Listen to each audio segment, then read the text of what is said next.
দর্শক, বলছিলাম ফ্যাসিস্টকে তাড়িয়ে আমরা কতটা সুখে আছি কিংবা সুখে থাকতে পারছি। আমাদের অনেক বেশি সুখে থাকার কথা ছিল, কিন্তু সেই স্বপ্নগুলো কি পূরণ হচ্ছে? যুগান্তর যে খবর দিচ্ছে সেই খবরটা আমাদের জন্য আতঙ্কজনক। কি বলছে তারা? শিরোনামটা দেখে নিন। চীনের ঋণে ভাটা, থমকে যাচ্ছে দেশের উন্নয়ন সহযোগিতা।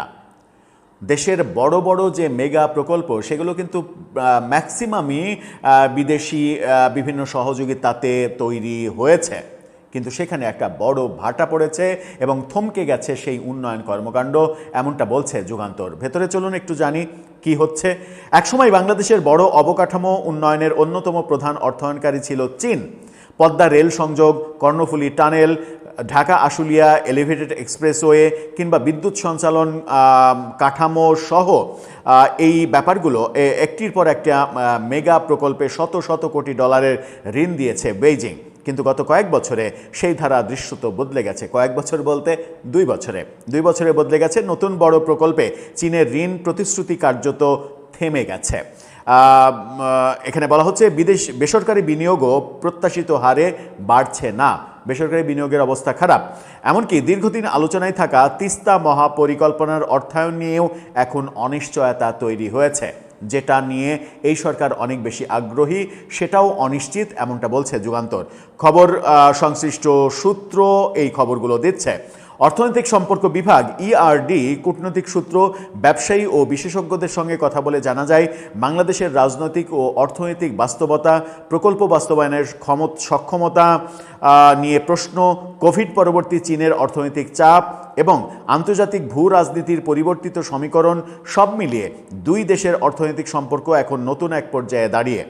ইআরডির তথ্য অনুযায়ী 1975 সাল থেকে বাংলাদেশে ঋণ এবং অনুদান হিসেবে চীন 1104 কোটি ডলারের প্রতিশ্রুতি দিয়েছে।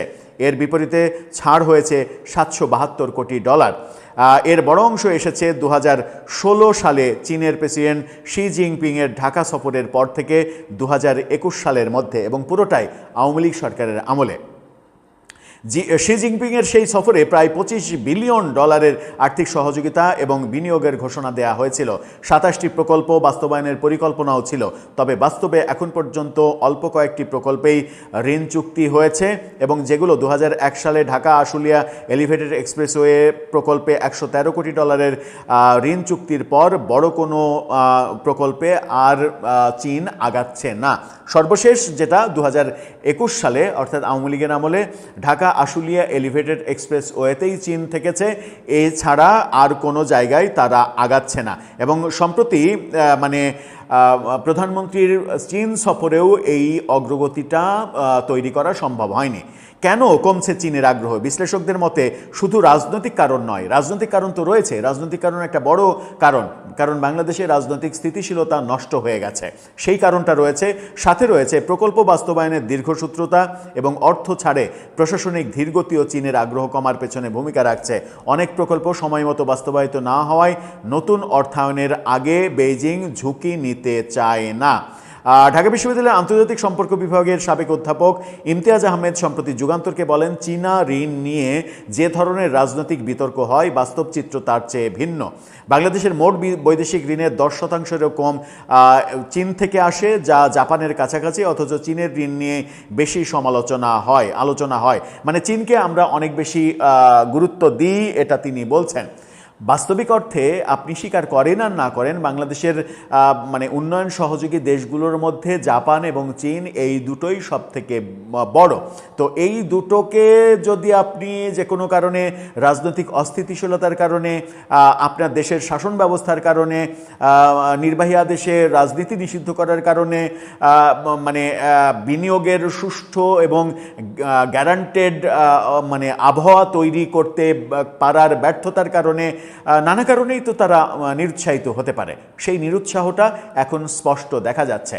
সম্প্রতি আমাদের প্রধানমন্ত্রী চীন সফর যেটা করেছেন, সেখান থেকেও ভালো কোনো রেজাল্ট আসছে না বলেও এই রিপোর্টে উঠে আসছে। তাহলে কি আমরা সুখটাকে বিসর্জন দিলাম? সেটা তো হওয়ার কথা নয়। আমরা তো একটা অপশাসন থেকে মুক্ত হয়েছি, একটা ফ্যাসিস্টকে তাড়িয়েছি। অপশাসন থেকে মুক্ত হয়ে ফ্যাসিস্টকে তাড়ানোর পরে পৃথিবীর সমস্ত কি বলবো, যে বড় বড় শক্তিধর জায়গাগুলো তো আমাদের উপরে আগ্রহ তৈরি হওয়ার কথা তাদের। সেই আগ্রহের পরিবর্তে আগ্রহে অনেক বড় ভাটা তৈরি হচ্ছে কেন? আমরা কি কূটনৈতিকভাবে চরম ব্যর্থতার পরিচয় দিচ্ছি? এবং যে ব্যর্থতা ডক্টর ইউনূস 1.5 বছরে প্রতিষ্ঠিত করেছেন, সেই ব্যর্থতা কাটিয়ে উঠতে আমাদের কি অনেক বেশি সময় লেগে যাবে? ডক্টর ইউনূস সত্যি সত্যিই কি এই দেশটাকে 50 বছর পিছিয়ে দিয়ে গেছেন, যিনি এখনও রাষ্ট্রপতি হওয়ার জন্য লবিং করে যাচ্ছেন, জোর লবিং চালিয়ে যাচ্ছেন বলে বিভিন্ন সূত্র খবর দিচ্ছে? দর্শক, আপনার মতামত এ ব্যাপারে জানিয়ে লিখতে পারেন আমাদের কমেন্ট বক্সে।